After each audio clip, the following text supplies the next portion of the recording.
penyemangat, pengingat selamanya.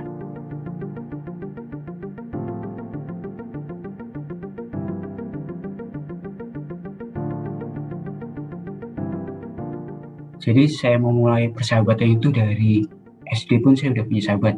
Jadi berarti domisilinya dari Suharjo. Terus kalau misalkan ke SMP berarti antar kecamatan gitu.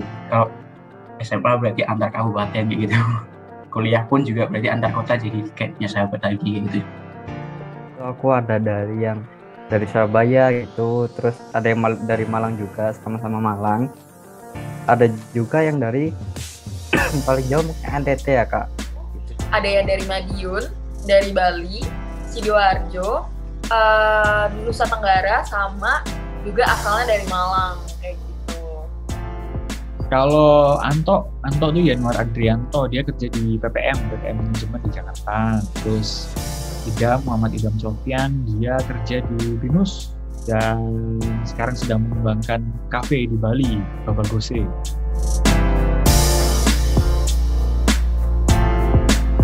Awal ketemu pasti di kampus, jadi pertemuannya itu kita tuh kayak udah sama-sama kenal gitu kan. Kenalnya gara-gara organisasi namanya ISEC.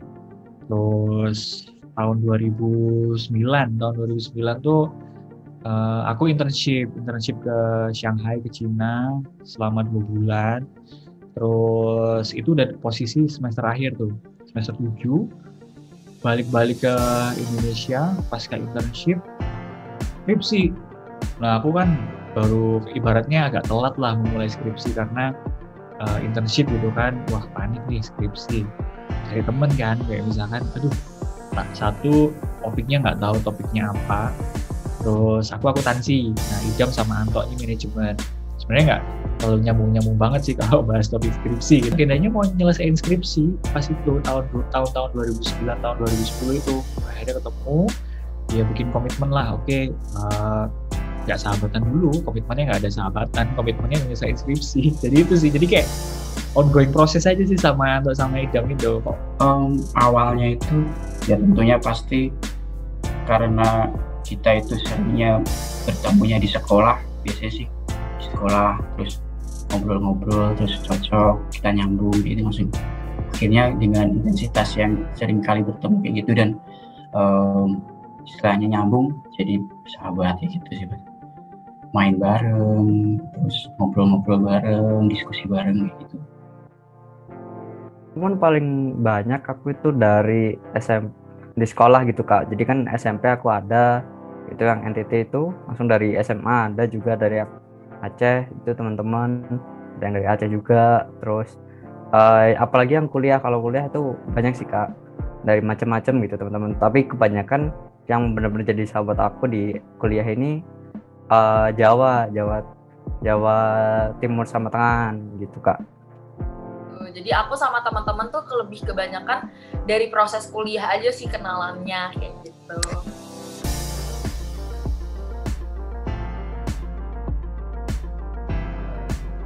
Masih jalan terus. Kayaknya kalau sekarang ya karena satu terbatas kita pandemi ini. Terus sebenarnya kalau lokasi sih boleh dibilang deket ya. Cuma kalau Jakarta ini kan sedekat-dekatnya Jakarta itu kok jadi jauh gitu loh. Jadi terakhir aku ketemu sama Anto sama Idam itu waktu Lebaran barusan ini kemarin. Ya, saat ini alhamdulillah masih lancar karena kan kita ada Discord, ada grup WA juga, terus grup lain juga kadang masih ngechat. Kalau di line komunikasi tentu masih sangat-sangat intensif gitu. Bahkan kita aja sehari-hari itu selalu nanyain kabarnya gimana gitu. Selalu kalau misalnya itu ditanya lagi gimana, udah makan belum, lalu selalu tanya kamu gimana hari ini. Nah, jadi saya selalu menjalin hubungan komunikasi yang lumayan intensif sih sama teman-teman, sama sahabat. Ketika sedih, ketika bahagia, mereka adalah kayak sebuah wadah untuk menuangkan segala kegelisahan, kebahagiaan gitu. Jadi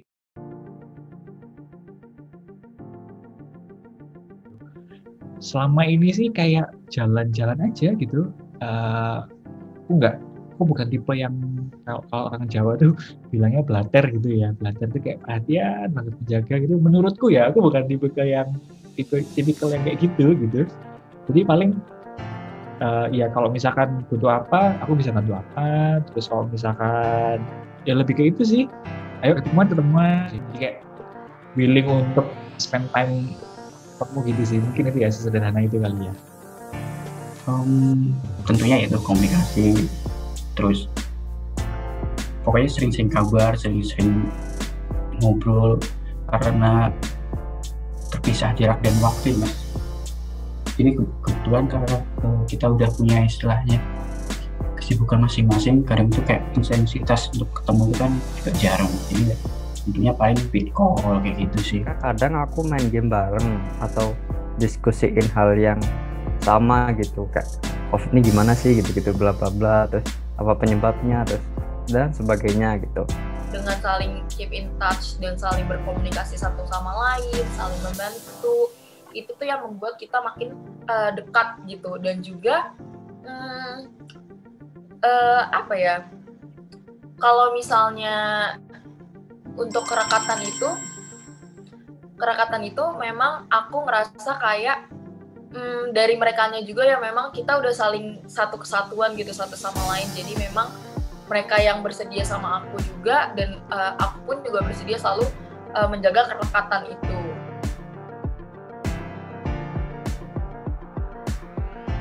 Yang seru adalah mengikuti perkembangan dari masing-masing sahabatku gitu. Kayak kita tahu kita memulai dari titik tertentu, terus kita tahu mereka prosesnya seperti apa sampai dengan ada di titik sekarang. Itu menurutku seru sih. Itu keputusan yang diambil sama Anto, keputusan yang diambil sama Idam, implikasinya apa sih? Kalau misalkan aku berani nggak aku ngambil keputusan kayak itu? Mungkin aku nggak berani juga gitu ya. Tapi mereka bikin keputusan yang lebih daripada yang bisa aku bayangkan gitu. Itu sih cerita-cerita itu loh, cerita-cerita. Maksudnya aku nggak harus menjadi Anto atau Idam untuk bisa dapat pengalaman mereka. Nah, cukup mendengar atau melihat mereka menjalani hidupnya, aku juga bisa belajar.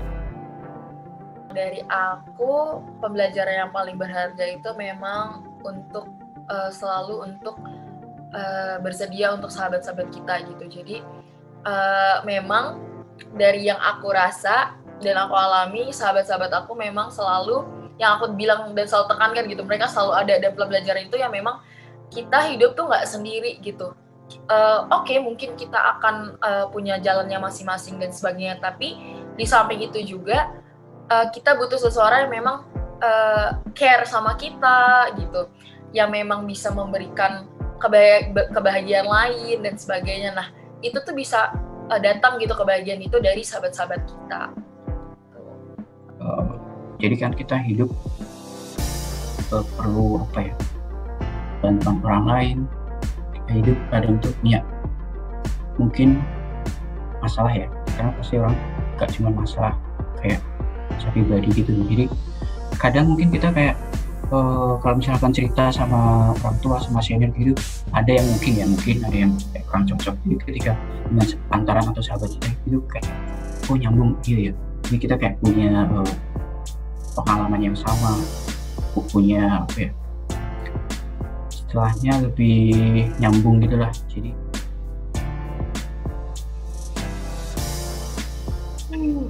satu metamorfosis, yang kedua itu ini ya, sacrifice.